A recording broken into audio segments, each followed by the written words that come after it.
अच्छा, सिद्ध नकली भी हो जाता है और सिद्ध असली भी हो जाता है। इसको भी समझ लेना जरा अच्छी तरह से। प्लास्टिक का जो रुद्राक्ष होता है, नकली जो रुद्राक्ष होता है, सिद्ध वो भी किया जाता है, लोग अब सिद्ध करते हैं उसको,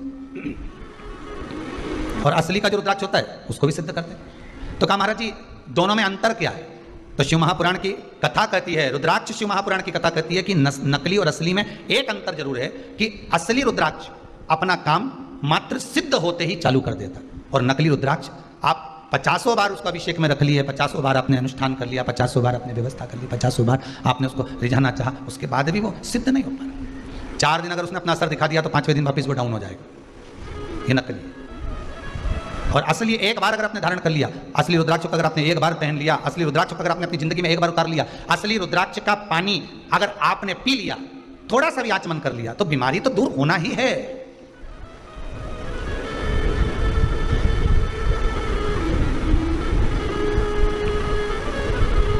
नकली और असली में अंतर यही है। असली रुद्राक्ष को तो सिद्ध करने का एक ही तरीका, जो 14 मुखी तक रुद्राक्ष का जो मंत्र दिया गया है, उस मंत्र का स्मरण कर लो, उस मंत्र का जाप कर लो, उस मंत्र का भगवती स्मरण कर लो। और अगर वो भी नहीं कर सकते तो क्या लिखा है शिव महापुराण में? जिस रुद्राक्ष को आप सिद्ध कर रहे हो, रुद्राक्ष आपके घर में जो रखा हुआ है, इसको सिद्ध करने का एक तरीका और वर्णन किया। 108 बेलपत्र,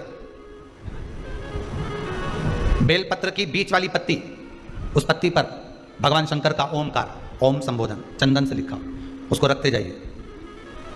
5 बेलपत्र नीचे रख दिए, उसके ऊपर रुद्राक्ष रख दिया, उसके बाद में बाकी की जो 108 बेलपत्र है आप जो गिनती की चढ़ा रहे हैं, वो उसके ऊपर केवल ओम नमः शिवाय बोलकर भी समर्पित करेंगे। 5 दिन तक ऐसे कैसे ही रखे रहने दोस्त। बस इतना जरूर करना कि उसके सामने कपूर जरूर जलाना, थोड़ा सा कपूर, अर्थात अपन जलाने का मतलब है कि कपूर की आरती कर लो, कर्पूर गौरम करुणावतारम संसार सारम, कपूर उसके सामने 5 दिन तक प्रतिदिन शाम के समय, सुबह के समय पर आप आरती के नुमा उसको अवश्य प्रज्वलित करें, मात्र 5 दिन। 5 दिन के बाद वो बेलपत्री को उठाइए, और उठाने के बाद में आप विसर्जन कर दीजिए। रुद्राक्ष को ओम नमः शिवाय बोलकर या श्री शिवाय नमस्तुभ्यम मंत्र का स्मरण कर कर, या रुद्राक्ष के जो मंत्र हैं, जितना मुखी रुद्राक्ष है उतना मंत्र का, उस मंत्र का जाप कर कर, आगे आएगा चरित कथा में उस मंत्र को बताएं, तो उस मंत्र को भी बोलकर आप उस रुद्राक्ष को धारण करेंगे, वो सिद्ध हो गया।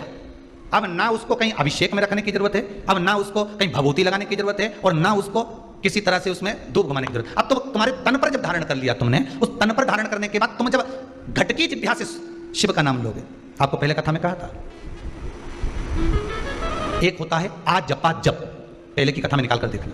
एक होता है जप, जो तुम हाथ से कर रहे हो, मुख से कर रहे हो। एक आजपा जप होता है। आजपा जप किसको कहते हैं? कि जिस दिन से तुम पैदा हुए, माता के गर्भ से जब तुम बाहर निकले और तुम्हारी श्वास जब निकलना, अंदर बाहर होना चालू हो गई, श्वास निकलना प्रारंभ हो गई, उस दिन से तुम्हारा एक जप चालू हो गया, उसको कहते हैं आजपा जप। अर्थात तुम भगवान का नाम लो ना लो, पर तुम्हारी जब श्वास निकलेगी, श्वास में एक शब्द निकलता है, वो ओमकार का निकलता है।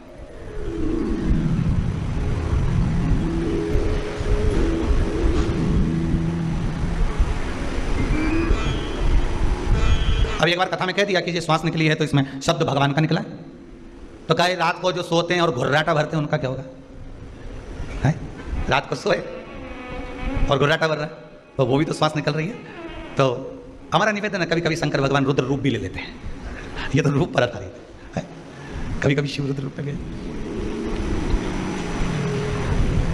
महाराज आजपा जप में यही होता है। आजपा जप में आपको मंत्र नहीं बोलना पड़ते, आजपा जप में आपको नाम नहीं लेना पड़ता। आजपा जप तो जिस दिन से हम पैदा हुए, जिस दिन से हम भगवान की भक्ति में डूबे हुए, जिस दिन से हम पैदा हुए हैं, उस दिन से जो श्वास चल रही है वो आजपा जप ही है, वो आजपा जप।